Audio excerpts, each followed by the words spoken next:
नाम बदनाम पता कब्रिस्तान शौक मरने का। ये डायलॉग किसी फिल्म का नहीं बल्कि एक लड़के का है जिसकी उम्र लगभग 16 साल थी। इस उम्र में तो लोग पढ़ाई करते हैं और अपने करियर की चिंता करते हैं कि आगे चलकर वो अपने लिए क्या करेंगे। लेकिन इसी उम्र में कोई लड़का जुर्म की दुनिया का बेताज बादशाह बन जाए तो सोचिए उसके पीछे की क्या कारण होगी या क्या मजबूरी होगी। आज की कहानी जब आप सुनेंगे तो वाकई आप भी सुनकर हैरान रह जाएंगे। आदाब, नमस्कार, मैं हूं आपका दोस्त जुनैद अनवर।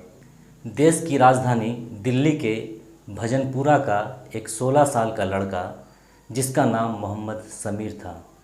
उसके माता पिता की मौत पहले ही हो चुकी थी।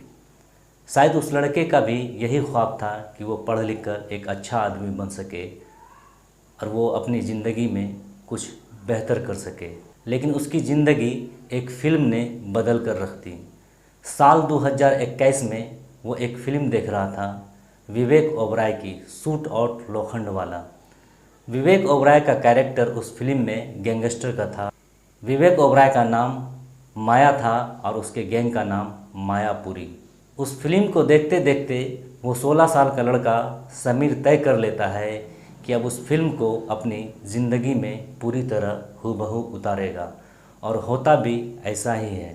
वो लड़का अपना नाम समीर से माया रख लेता है और अपने गैंग का नाम मायापुरी। समीर अपने ही उम्र के लगभग 16 साल के 20 से 25 लड़कों का ग्रुप बनाता है और यहाँ से शुरू होती है समीर के जुर्म की दुनिया की कहानी। समीर के जुर्म की दुनिया में ये पहला कदम था। समीर अपने ग्रुप मायापुरी के साथ मिलकर अब लूटपाट शुरू कर देते हैं।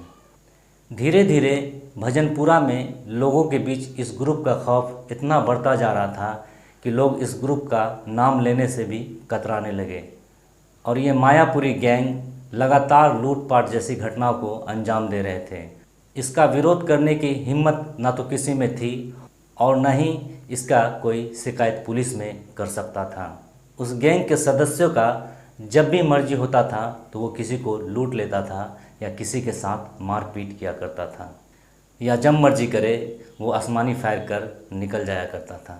एक साल के ही अंदर मायापुरी गैंग ने 3 हत्याएं और दर्जनों लूटपाट जैसी घटनाओं को अंजाम दे दिया था।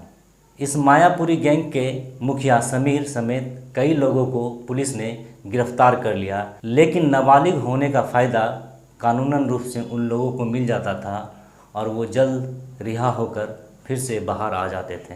बाहर आने के बाद फिर लूटपाट जैसी घटनाओं को अंजाम देने लगते थे।